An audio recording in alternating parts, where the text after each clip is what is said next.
यार ये एजिंग कितना गांडू टर्म है। मतलब आजकल ये हो चुका है कि लोगों को अपना एज सुनने में एक अलग सी घुटन से महसूस होता है।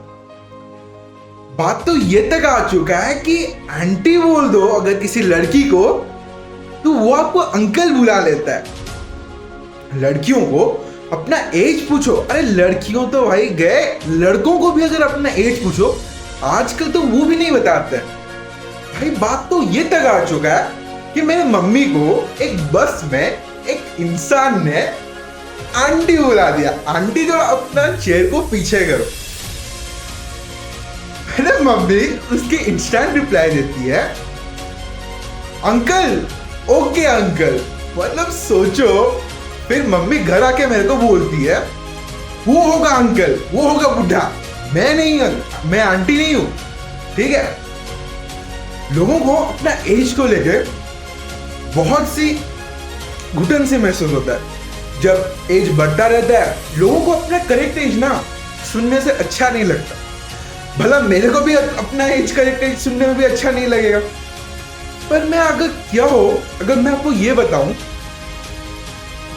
रिवर्स एजिंग पॉसिबल है, या फिर ये बताऊं कि आप अपने लाइफ स्पैन को बढ़ा सकते हो उसी लॉन्जेविटी के साथ। और एक एग्जांपल देता हूं।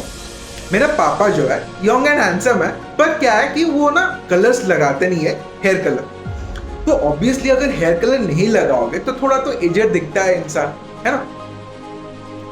तो हमारे उड़ीसा में क्या है, गवर्नमेंट बस होता है, वो सीनियर सिटीजन्स के लिए ना डिस्काउंट्स रखते हैं ताकि सीनियर सिटीजन डिस्काउंट तो रहता है। ठीक है, जब नवीन पटनायक का टाइम था तो यहाँ पे डिस्काउंट्स वगैरह रहता था। ठीक है, तो मेरे पापा खुद बताया कि ना वो बस में ना वो कंडक्टर आके पूछता है सर आप सीनियर सिटीजन के डिस्काउंट के लिए अप्लाई नहीं करोगे। और फिर उसी बस में और एक बच्चा उन्हें चाचा बुलाता है। ठीक है, तो बात वही होता है कि एजिंग किसे भी अच्छा नहीं लगता, बट ये ट्रूथ है ना। आजकल बहुत सारा मेथड्स निकल चुका है जहां पे आप आपका एजिंग प्रोसेस को स्लो कर सकते हो, जैसे कि बोटॉक्स या फिर फिलर्स या फिर बहुत सारा अल्ट्रासाउंड प्रोसीजर्स जिसमें आपका स्किन का पोर्स वगैरह टाइटन हो सकता है। लेकिन इसमें बहुत खर्चा भी होता है। देखो सबके पास तो इतना पैसा नहीं होता है कि वो उतना खर्चा कर पाए। लेकिन क्या हो, मैं आपको ये बताऊं कि एक ऐसा प्रोसीजर भी नहीं है, एक नॉर्मल खाने में बदलाव है जिससे आप अपना लाइफ स्पैन को ज्यादा कर सकते हो, आप अच्छा सुंदर दिख सकते हो।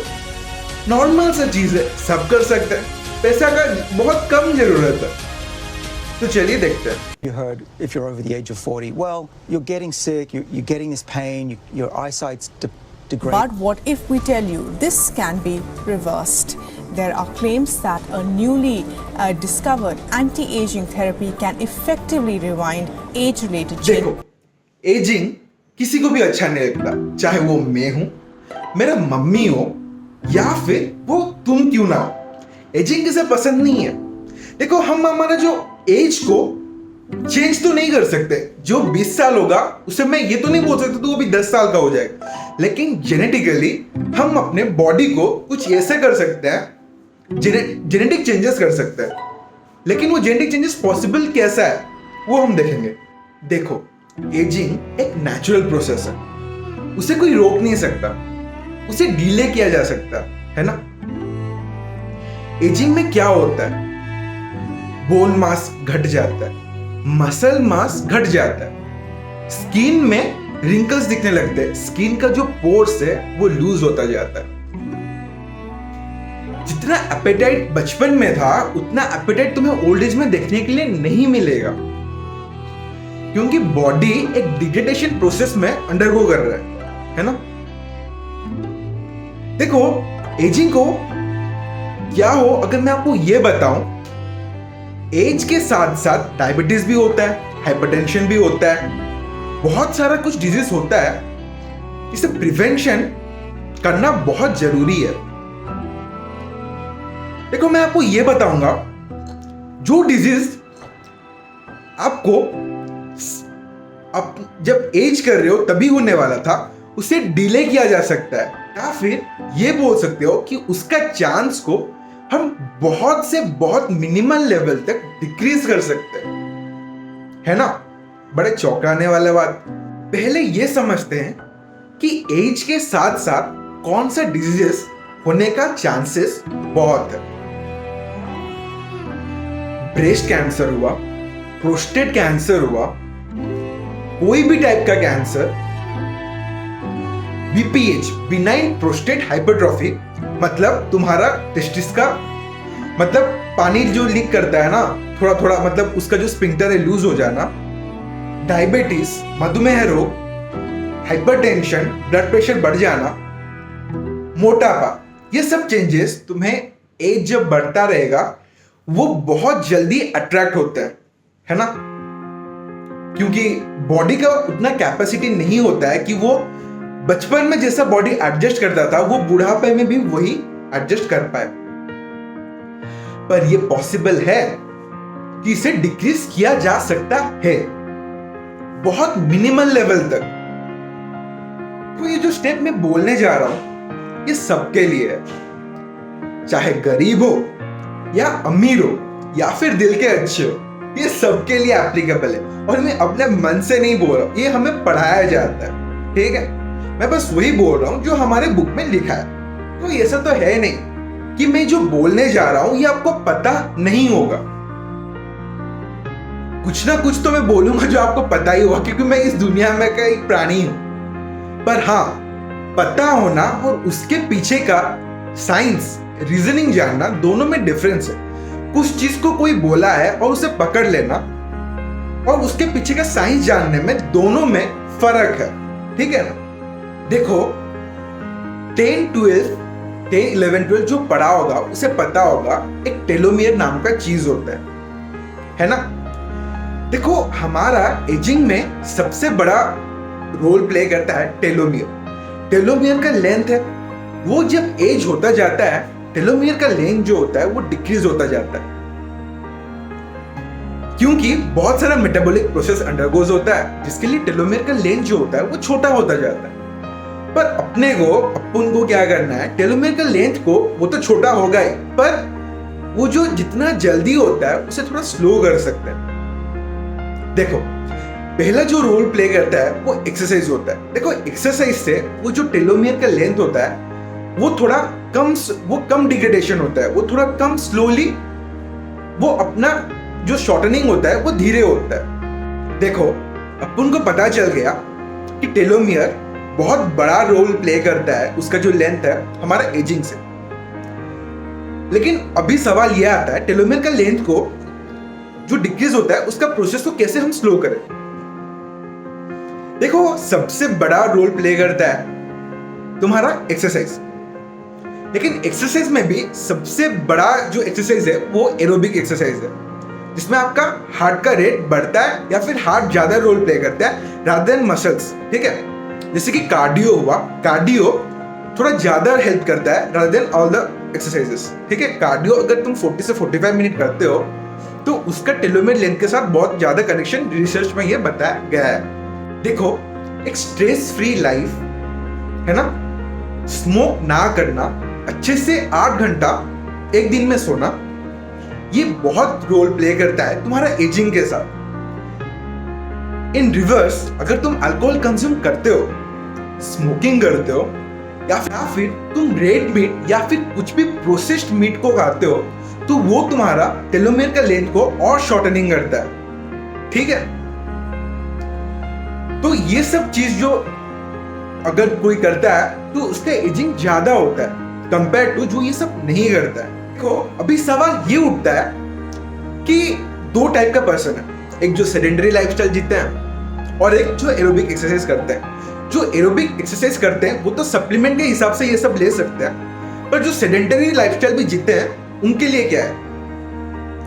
देखो विटामिन सी जो है वो बहुत बड़ा रोल प्ले करता है तुम्हारा टेलोमियर लेंथ को शॉर्टन होने में, बचाने में, ठीक है। फ्रूट जूसेस, जो फ्रूट जूसेस होते हैं, नट्स, ग्रीन वेजिटेबल्स, ये सब बहुत बड़ा रोल प्ले करते हैं तुम्हारे एजिंग प्रोसेस को डिक्रीज करने में, है ना। अगर ये तुम्हारे डाइट में ना हो, जो एक्सरसाइज करते हैं भी है, तो उनका एजिंग थोड़ा ज्यादा होता है, प्रोसेस थोड़ा ज्यादा जल्दी होता है rather than जो ये सब करते हैं। देखो, अभी जो मैं बोलने वाला हूं, ये हमारे साधुओं भी फॉलो करते थे और ये एक साइंटिफिकली प्रूवेंड है, ठीक है। इसे बोलते हैं कैलोरी रेस्ट्रिक्शन। एक सेडेंटरी लाइफस्टाइल, मतलब जो कुछ ज्यादा फिजिकल लेबर नहीं करता है, चाहे वो लड़का हो या लड़की हो, उनके कैलोरी इनटेक 2000 किलो कैलोरी रहता है। अगर उस कैलोरी को हम 30% डिक्रीज कर सकते हैं, 30% अगर डिक्रीज कर सकते हैं टोटल कैलोरी इनटेक में, तो आपका लाइफ स्पैन बढ़ सकता है, आप ज्यादा जी सकते हो। तो एजिंग में जब एज बढ़ता रहता है, बहुत सारा बॉडी में मेटाबॉलिक चेंजेस होते रहते हैं, है ना। देखो, एजिंग में एंटीऑक्सीडेंट्स खाते हैं। क्यों खाते हैं? देखो, बॉडी में जब ऑक्सीडेशन होता है ना, तो बॉडी एजिंग प्रोसेस में चला जाता है, और एंटीऑक्सीडेंट्स इसलिए खाते हैं ताकि उस चीज का लाइफ स्पैन थोड़ा बढ़ सके। देखो, दारू पीने से आपका एजिंग ज्यादा तो होगा, पर एक ऐसा दारू है जिसे बोलते हैं रेड वाइन, जो ग्रेप से बनता है, उसे पीने से आपका एजिंग का प्रोसेस जो है स्लो हो सकता है, क्योंकि उसमें सर्टोइन्स है। ये सर्टोइन जो केमिकल है, ये जो हार्मोन है, वो तुम्हारा बॉडी में एजिंग को घटाने में हेल्प करता है। देखो, आज के खाना पहले की तरह नहीं रहा। आज के खाने में फर्टिलाइजर्स वगैरह, बहुत सारा फर्टिलाइजर्स ऐड होता है। देखो, ये बॉडी ना ये सब टॉक्सिक सब्सटेंस को प्रोसेस करने के लिए बहुत फंक्शन करता है, बहुत हार्ड वर्क करता है। देखो, ये सब बॉडी में ऑक्सीडेशन कराते हैं, मतलब एजिंग कराते हैं। देखो, अगर आप खाना कमा दो ना 30% आपका टोटल कैलोरी इंटेक से, देखो माइटोकॉन्ड्रिया से ना एक माइटोकॉन्ड्रिया सुपर ऑक्साइड एनायन निकलता है और हमारा बॉडी प्रोड्यूस करता है एक हाइड्रोजन पेरोक्साइड। अगर तुम अपने कैलोरी इंटेक को घटा देते हो, तो ये जो हाइड्रोजन पेरोक्साइड है या फिर माइटोकॉन्ड्रियल सुपर ऑक्साइड एनायन है, ये घट जाता है, और जो बॉडी का नॉर्मल फंक्शन जितना जोर से वो मेटाबोलाइज करता है, उसका प्रोसेस थोड़ा स्लो हो जाता है, और बॉडी अपने आप से एंटीऑक्सीडेंट्स प्रोड्यूस करते हैं, ठीक है। देखो, जब तुम थोड़ा हायर क्लास में आओगे, तुम्हें पता चलेगा एक इंसुलिन लाइक ग्रोथ फैक्टर है। देखो, इंसुलिन लाइक ग्रोथ फैक्टर जो है, उसका काम ये होता है, वो बहुत टाइप्स का है, लेकिन जो तुम्हारे एजिंग में रोल प्ले करता है वो IGF-1 है, ठीक है, इंसुलिन लाइक ग्रोथ फैक्टर 1। देखो, उससे जानने से पहले हम समझते हैं इसका फंक्शन क्या है। देखो, ये जो IGF-1 है ना, इसका काम ये है फैट और मसल में ग्लूकोज का मसल सेल्स में ग्लूकोज का ट्रांसपोर्टेशन को बढ़ाना और लिवर में ग्लूकोज इनहिबिट करना, ठीक है, ग्लूकोज का ट्रांसपोर्टेशन को आउटपुट को इनहिबिट करना।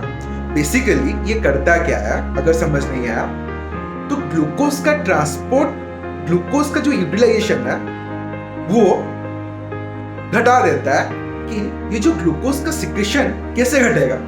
जब इंसुलिन का सिक्रेशन बढ़ेगा, तो IGF-1 क्या करता है कि इंसुलिन सिक्रेशन बढ़ा देता है ताकि ग्लूकोज कम से कम हो, है ना, ग्लूकोज का यूटिलाइजेशन कम से कम हो। देखो, जब आप कैलोरी को रेस्ट्रिक्ट करते हो तो क्या होता है ना, बॉडी एक सर्टोइन नाम का हार्मोन को रिलीज करता है। देखो, जब आप अपने कैलोरी का 30% इंटेक कम कर देते हो टोटल कैलोरी से, तो बॉडी एक सर्टोइन नाम का चीज को प्रोड्यूस करता है। देखो, सर्टोइन करता क्या है, IGF-1 मतलब इंसुलिन लाइक ग्रोथ फैक्टर 1 को डिक्रीज कर देता है, जिसका रिस्पॉन्सिबल है IGF-1 का एजिंग प्रोसेस में, है ना, वो उसे घटा देता है। जब ये सर्टोइन बढ़ जाएगा, रेड वाइन पीने से भी सर्टोइन का लेवल बढ़ जाता है, जो कि रिवर्स एजिंग में भी बहुत बड़ा रोल प्ले करता है। तो इससे आपका जो एजिंग हो रहा था जिस स्पीड में, वो घट जाता है, लाइफ स्पैन बढ़ जाता है ना। देखो, जो ऑक्सीडेंट्स होते हैं ना, वो करते क्या है, ऑक्सीडेंट्स तुम्हारा जो डीएनए है, जो प्रोटीन्स है, जो लिपिड लेयर है, उसे ना क्या करते हैं, डैमेज करते हैं, है ना। देखो, जब IGF-1 डिक्रीज हो गया सर्टोइंस के लिए, तो जिस हिसाब से सेल ग्रो हो रहा था और मेटाबोलाइजेशन हो रहा था, वो घट जाता है। अगर घट गया तो क्या होगा, अगर सेल मेटाबोलाइजेशन और सेल ग्रोथ घट गया तो बॉडी में जो सेलुलर डैमेजेस होते थे वो भी घट जाएगा, ऑब्वियस सी बात है ना। अगर और एक बात, जैसे कि देखो, बॉडी जिस हिसाब से अपने आप को सेल्स को मेटाबोलाइज कर रहा था, जिस हिसाब से सेल ग्रोथ हो रहे थे, अगर सर्टोइंस लेवल बढ़ जाता है और IGF घट जाता है, तो ये सब प्रोसेसेस होगा जब तुम कैलोरी इंटेक 30% लेस करोगे अपने टोटल कैलोरी इंटेक से, है ना।